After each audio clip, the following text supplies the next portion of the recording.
Deputado Ronaldo Nogueira. O deputado Ronaldo Nogueira organizou a homenagem que fizemos o ano passado a Getúlio Vargas. Foi uma homenagem muito bonita que nós fizemos durante um mês aqui na Câmara. E ele, o vice-prefeito de São Borja, foi os coordenadores. E agora, como já experiente na área, também assumiu o compromisso de nos ajudar nessa homenagem hoje ao nosso partido, ao PTB. O deputado Ronaldo é um militante assíduo do nosso partido, a gente agradece muito a sua colaboração.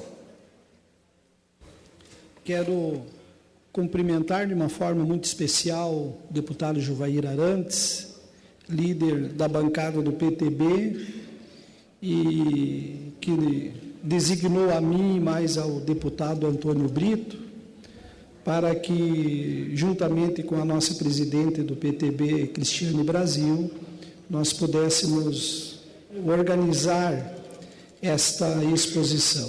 Eu agradeço a confiança, tanto da parte da liderança, como também da parte do partido. Quero cumprimentar a nossa presidente do PTB Nacional, deputada Cristiane Brasil, o qual muito nos honra pelo seu trabalho e a forma que ela tem conduzido o partido com muita responsabilidade.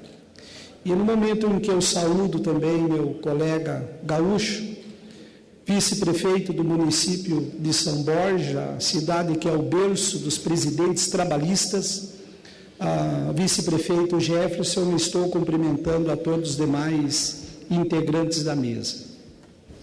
É muito importante, presidente, nós enfatizar aqui nessa manhã, até porque nós estamos comemorando 70 anos de fundação do PTB, porque o trabalhismo no Brasil, ele se consolidou no dia 15 de maio de 1945, quando na cidade do Rio de Janeiro foi feito o registro do Partido Trabalhista Brasileiro. O trabalhismo, ele teve a sua origem na Inglaterra, quando ainda lá no século XIX, em razão do advento na Revolução Industrial, quando foi substituída a mão de obra dos artesãos pelas máquinas, e naquela época milhares de trabalhadores foram levados à miséria.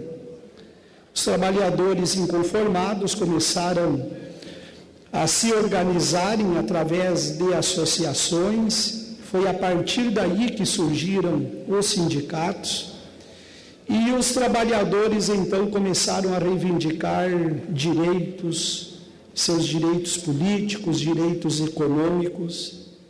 E no início do século XIX, na Inglaterra, quando a sociedade no mundo passava por algumas transformações, tinha algumas ideias que eram sedutoras, principalmente para a juventude naquela época, porque nós tínhamos o advento do socialismo no mundo, tinha uma concorrência muito forte entre as ideias comunistas, as ideias liberais, e aquela divergência ela era muito mais um elemento promotor de divisão de classes do que conciliação.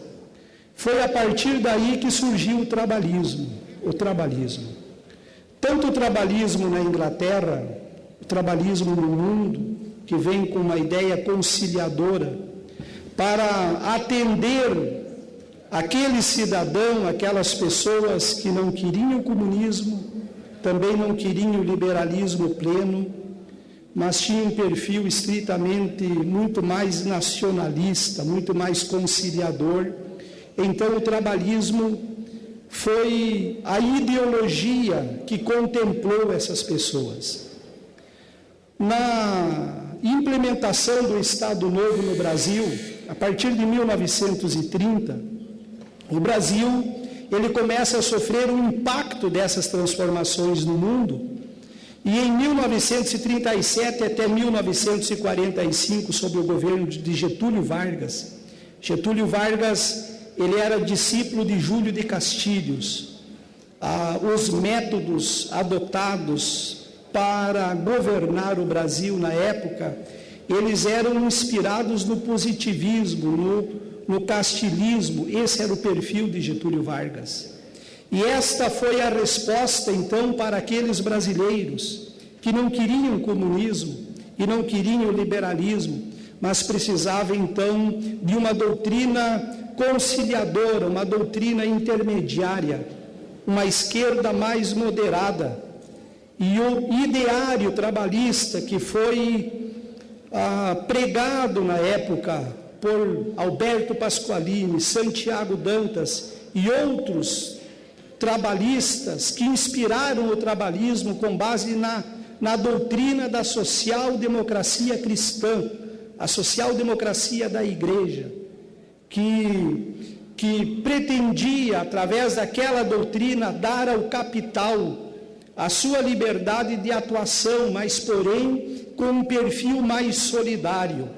E a intervenção do Estado se dava através da contribuição pelos impostos, mas o mercado com liberdade de ação. A intervenção do Estado, mesmo que fosse uma intervenção muito séria na economia, mas aquela intervenção, ela não engessava a liberdade de ação empreendedora do cidadão brasileiro.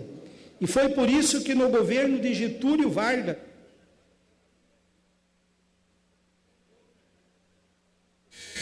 eu já concluo, senhor presidente, foi sob o governo de Getúlio Vargas que o Brasil deu um grande salto na época, tanto na área da industrialização, como nas realizações da promoção de políticas sociais justas para a sociedade brasileira. E o que tem no Brasil hoje foi implementada durante o período dos governos trabalhistas, tanto no aspecto do desenvolvimento econômico, o BNDES, a Petrobras, a indústria siderúrgica nacional, os próprios conselhos de classes foram implementadas pelo governo de Getúlio Vargas. Depois de Getúlio Vargas, senhor presidente, com exceção de Juscelino Kubitschek, nós não tivemos mais um estadista no Brasil. E eu quero dizer aqui para vocês que o Brasil do século XXI ainda persistem, para mim encerrar, presidente, persistem desafios de desigualdades, fome, miséria, na área da educação, na área da saúde, e o trabalhismo pode oferecer essa resposta para a sociedade brasileira. Eu acredito, senhor presidente, eu tenho a plena certeza que vai sair do PTB o próximo estadista para trazer a resposta que a sociedade brasileira está precisando. Seria isso, meus parabéns ao PTB, meus cumprimentos a todos os trabalhistas de coração. E eu cito aqui os deputados gaúchos, Sérgio Moraes e Luiz Carlos Busato, nossos companheiros trabalhistas do Rio Grande do Sul. Obrigado. Obrigado, deputado Ronaldo Nogueira, ele que é um dos organizadores desse tipo de trabalho que foi realizado. Nós vamos disponibilizar esse livro lá no hall depois da sessão e esse PIN, para que cada um de vocês possa levar para casa para ler, estudar e depois dar o ponto para a presidente. Ela vai tomar o ponto. Saber se os trabalhistas estão afiados. Eu consulto se tem algum deputado que quer fazer uso da palavra.